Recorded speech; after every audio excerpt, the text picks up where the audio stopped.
मैं प्रशांत भाई, मेरी थोड़ी इससे मैं थोड़ी अलग राय रखता हूँ।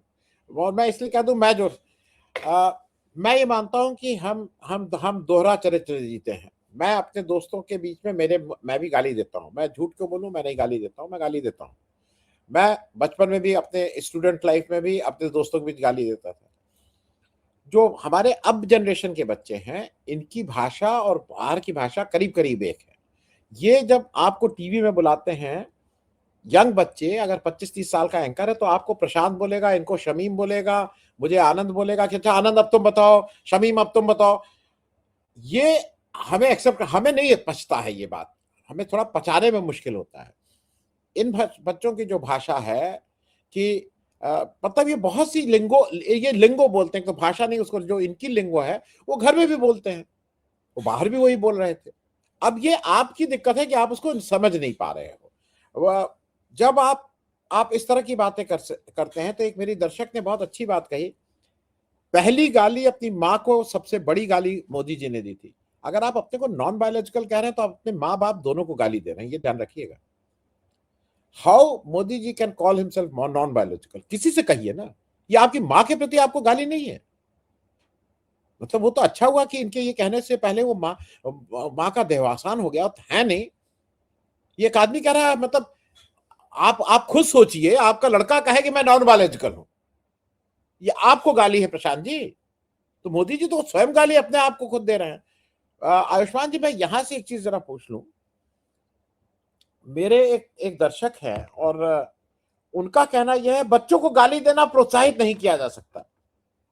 तो बच्चों से क्या कहा जाता है, तुम्हारे ऊपर अगर लाठी पड़ रही है तो रिएक्शन में क्या करो? रिएक्शन में सिर तोड़ दो पुलिस वाले का? भाई मैं, आयुष्मान जी, मैं आपसे पूछ रहा हूं, मेरे और आपके घर के अगर बच्चे होते, बच्चे जा रहे हैं, वो कह रहे हैं भाई हमारे साथ ये नाइंसाफी हुई है, आप लोग से हो नहीं पा रहा है, और हमसे आपसे हो भी नहीं पा रहा था, मुझसे और प्रोफेसर शमीम से तो बिल्कुल ही नहीं हो पा रहा था, इसमें से जो लोग हैं उनसे भी नहीं हो पा रहा था। बच्चे कह रहे थे हम जा रहे हैं।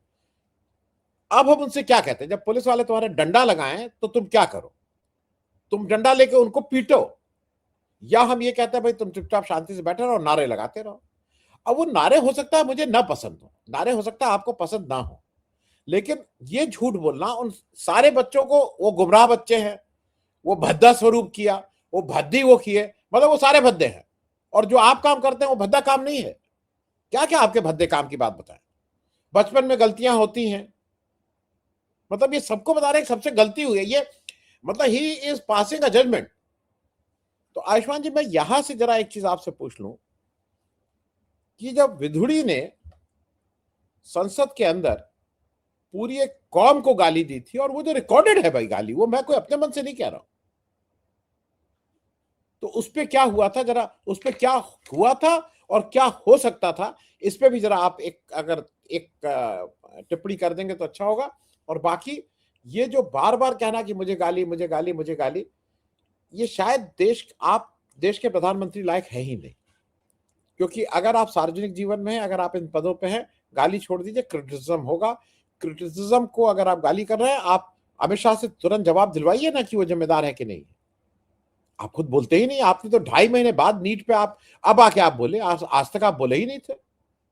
आयुष्मान जी। Thank you Anand ji. मेरे को पैनलिस्ट और आपके ऑडियंस को मेरा नमस्कार। देखिए, ये पूरा का पूरा जो आपने बात शुरू की है आज, और नेचुरली होनी चाहिए इसके ऊपर बात, आपने एक शब्द इस्तेमाल किया, या शायद वन ऑफ बाकी जो को पैनलिस्ट उन्होंने किया, हाइपोक्रेसी। हाइपोक्रेसी का मैं हिंदी अनुवाद स्ट्रिक्ट देख रहा था, तो उसका हिंदी अनुवाद निकला पाखंड। समाओ ये बिल्कुल डिस्क्राइब कर देता है इन लोगों को, ठीक है। इससे ज्यादा अच्छी तरह से कोई चीज डिस्क्राइब नहीं कर सकती, है ना। ये एक स्वार्थी हम साफ देख रहे हैं। कोई एक दिल वाली सरकार होती तो ये बच्चों का सबसे पहले तो उनके ऊपर जो अटैक किया गया उसके ऊपर इमीडिएट एक्शन लेती, उसकी इंक्वायरी कराती। वो छोड़िए, इंक्वायरी नहीं हुई, और हमारे जो गृह मंत्री हैं वो सामने आने को बिल्कुल ही इनकार कर रहे हैं। दोनों छुप के बैठे हैं, और कहाँ जाते हैं, बोलना कहाँ चाहिए आके संसद के अंदर, बोलते कहाँ है इंस्टाग्राम के ऊपर, और लगता है इनको ये है कि इंस्टाग्राम से ये डायरेक्टली कनेक्ट कर रहे हैं युवाओं से। क्या ये डायरेक्टली कनेक्ट कर रहे हैं? उनके जाके अपने वो उसके ऊपर जो रिस्पॉन्सेज आ रहे हैं उसको तो पढ़ ले जरा। कमाल कर रहे हैं ये लोग। विक्टिम कार्ड खेलने की इंतहा हो गई है इनकी। विक्टिम कार्ड इतना ज्यादा खेल रहे हैं ये कि हाय हाय मेरे साथ हो गया। दीदी और दीदी किसने बोला था, बाकी छोड़ दीजिए, उसका माफी कौन मांगेगा? माफ कर दिया। अरे साहब, आपने अटैक करवाया, किसी के ऊपर आप डंडे मार रहे हो, वो पलट के गाली दे दे तो बोलेंगे आप गाली देने के लिए जेल भेजूंगा। आप उसको डंडे से, पैलेट गन से मार रहे हैं। आपको ये दिखाई नहीं दे रहा है अपना अपना कंडक्ट? ये मोदी जी जो हैं वो अच्छा, गाडवी साहब मेंशन कर रहे थे उनकी माता जी के बारे में। जो हिंदुस्तान की माताओं के साथ इन्होंने क्या किया है? जब नोटबंदी की थी तो ये सोचा था कि वो माताएं जो कैश अपना छुपा के रखती थी अपनी प्रोटेक्शन के लिए, उनके साथ कितनी बेइज्जती की थी इस आदमी ने। उसकी आज तक इसने माफी मांगी? मैं तो आपको कई बार कह चुका हूं, मैं तो 2024 में बनारस में कैंपेन में था।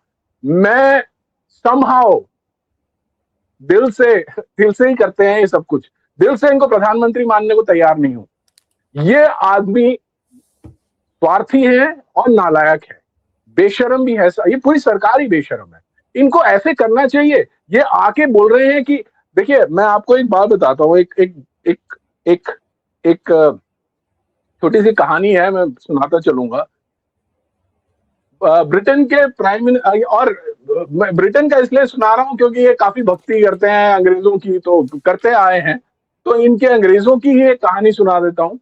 एक वहां के कॉमेडियन हुए थे जिन्होंने काफी ट्रेंड चलाया वहां पे कॉमेडी का, उनका नाम था स्पाइक मिलिगन। स्पाइक मिलिगन को लाइफ टाइम अचीवमेंट अवार्ड दिया जा रहा था 1994 में। सारे के सारे वहां पे जो सेलिब्रिटीज थे वो इकट्ठा हुए थे।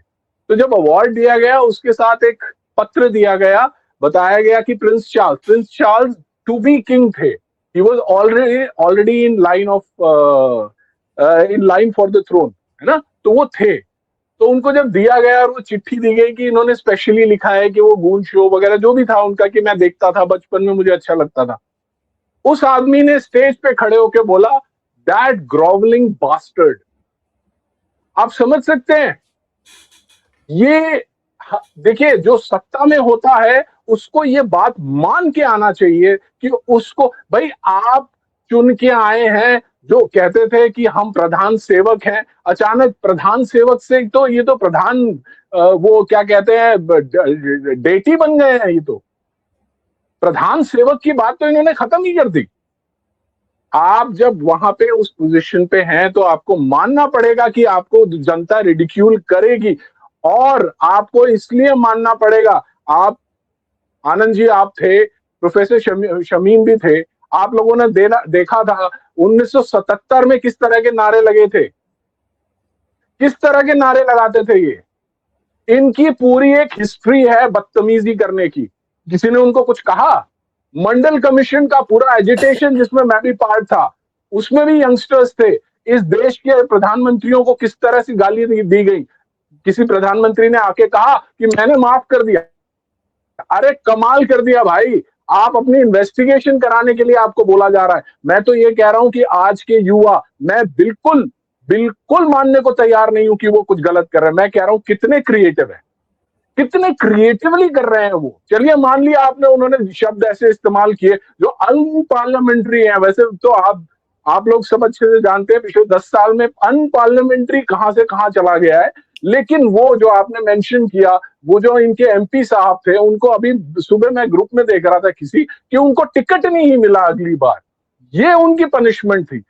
इस पार्टी ने, इस प्रधानमंत्री ने एक्नॉलेज नहीं किया कि उसने कुछ गलत किया। उसके अगेंस्ट प्रिविलेज मोशन नहीं आया, उसको सस्पेंड, चलिए छोड़िए उसको, मतलब उसकी सदस्यता खत्म करना तो छोड़िए, सस्पेंड भी नहीं किया। 1 घंटा, आधा घंटा उसको पीछे ही खड़ा कर देते कि भाई तुम खड़े हो जाओ जाके, तुमने ऐसे इस्तेमाल किया भाषा। स्पीकर साहब हमारे, वो डॉक्टर नो जो बैठे हुए हैं, जो हर जगह पे घूम घूम के नो नो करते रहते हैं, उनको ये समझ में नहीं आया।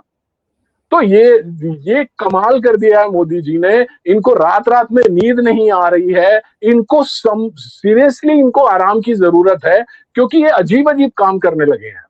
ये युवाओं से कनेक्ट नहीं कर रहे हैं, ये देश से डिस्कनेक्ट होते जा रहे हैं। इन्होंने बैठ के ट्रंप के सामने इतनी भद्दी बातें उसने बोली है हमारे देश के बारे में, इन्होंने आज तक उसको नहीं बोला कि माफ कर दिया मैंने, और देश के युवाओं को बोल रहे हैं माफ कर दिया।